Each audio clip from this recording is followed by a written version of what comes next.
free except prayer. This, scholars have concluded, is in reference to that which is recorded and set for the individual when they are born.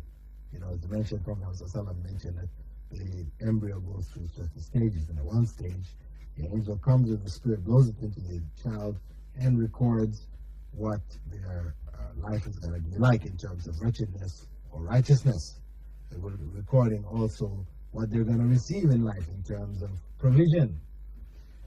Now, that record is not the record which is in the heavens, the Lawh al-Mahfuz, although the fact that they're making the record is already recorded. But that record is based on the normal chain of events. Now, if a person engaged in prayer, this changes the direction in which they are going and their events are manifest. So it is possible through supplication to change what is written in the normal flow of our lives. However, ultimately, all has been recorded. Our praying and changing the basic individual records is already written in the protected tablet, what is known as Lawh al-Mahfuz, mentioned in the Quran. The second question from Ihsanullah: is it a must that we should have a little sleep before offering tahajjud prayers? No, it's not a must. Omar had said that it is better. However, it is permissible to make witr prayers, or some tahajjud type prayers witr, after Salatul Isha, before going to sleep. Or if one has stayed up quite late at night, to do so before going to sleep is perfectly permissible. Third question from Dilshad: a man, my uncle, has only 4 daughters, no sons. What is the division of wealth among them?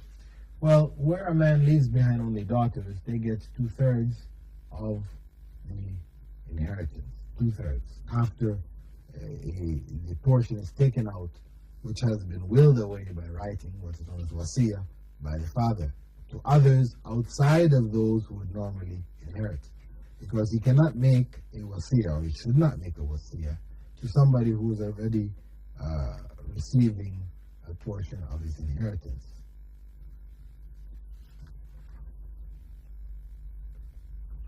The fourth question from Ihsanullah: a widow has 10,000 dirhams.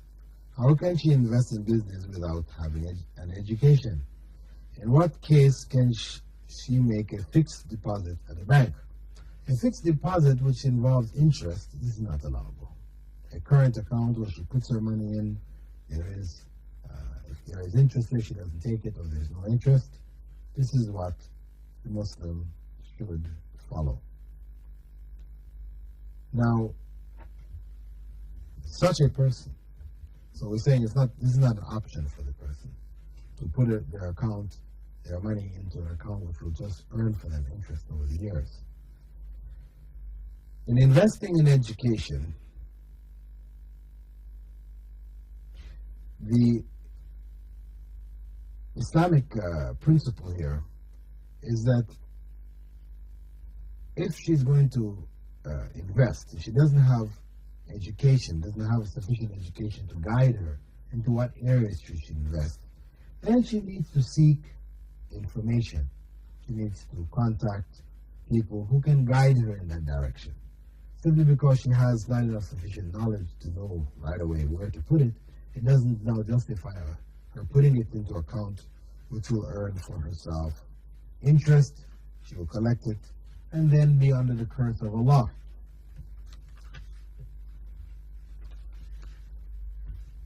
The next question is from Sayyid Imran Ali, also from Dubai.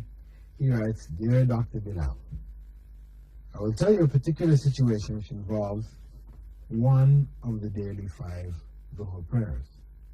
After reading about this particular situation, please advise what is the best way to gain most thawab, that is thawab, or blessing. The situation is that a person is about to leave town for another town. As he's about to leave, he checks the time and realizes that it's almost Zuhr time. just a minute or a half left. He's thinking that whatever should he continue, he's thinking whether he should continue and go ahead with the journey and pray on the way, or whether he's traveling in a car. Since he's traveling in a car, he can make a stopover near a mosque, but will not be praying the jama'ah, or the congregational prayer, so he doesn't get the congregational reward. If he goes ahead with the journey, and when he reaches the destination after a couple of hours, he will pray there before it is time for Asr prayers. Regardless of what he does, he will miss the jama'ah because he must reach his destination in time. Now, since the jama'ah will be missed, he is thinking which way will get him the most thawab. If he prays before the jama'ah and before he leaves, or if he stops on the way and prays, or if he reaches his destination and then prays before the time of Asr, he wants to decide on what basis of which will net him the most or highest thawab, or reward. Please advise on the above in the light of Islam what this individual must do to get the most thawab, since he will miss the Jamaat of Zuhur. Okay, this is a very complicated story here.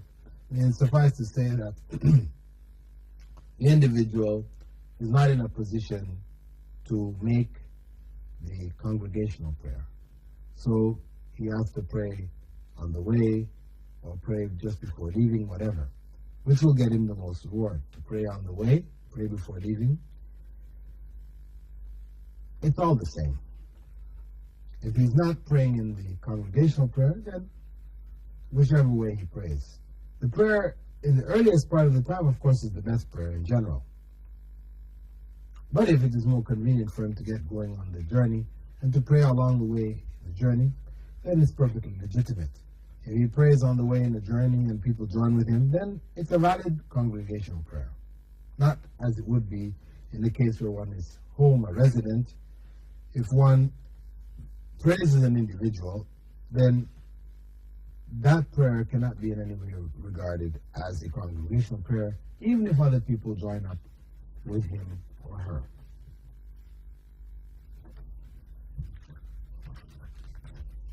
The next question is written in by Munira Saleh. She writes, Dear Dr. Bilal, could you please answer the following questions? in most of the Islamic books, especially when comparing two religions, the authors usually talk about the practical experience of the other society, whereas when they talk about Islam, they only quote the religion. Why do they use such a writing method, practical to theoretical, to convince their readers? This issue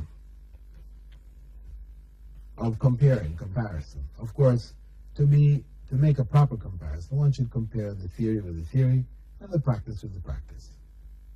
To compare theory to practice or practice to theory is not really very valid if we're comparing two different groups.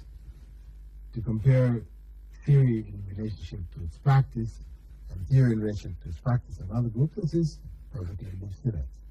But what has driven some Muslims to talk about the experience of other societies and not talk about it in regards to the Muslim society? Because for most places, the Muslim society is not governed by Islamic laws, so the situation is really chaotic. There's really no guidance except through the imported foreign legal systems. And of course, the Muslims in general will suffer from this. So the individual who finds himself trying to explain about Islam and doesn't find a very good example with the practice of Muslims, is then obliged to go to the theoretical descriptions of what Islam should be and how it should be applied. With that, dear viewers, I'd like to thank you for being with us in this segment of the program. I hope that you'll continue to follow the program over the coming months. If you'd like to write in and get your questions answered, you may write to me, Dr. Bilal Phillips, PO Box 111, Sharjah, TV. You may also call in to Charity International, 364-111 in Sharjah in order to get further information, to get information about myself, or to get my number and call me. Or you may call the Islamic Information Center in Dubai, 358-190. With that, dear viewers, I bid you all farewell. Wassalamu alaikum wa rahmatullahi wa barakatuh.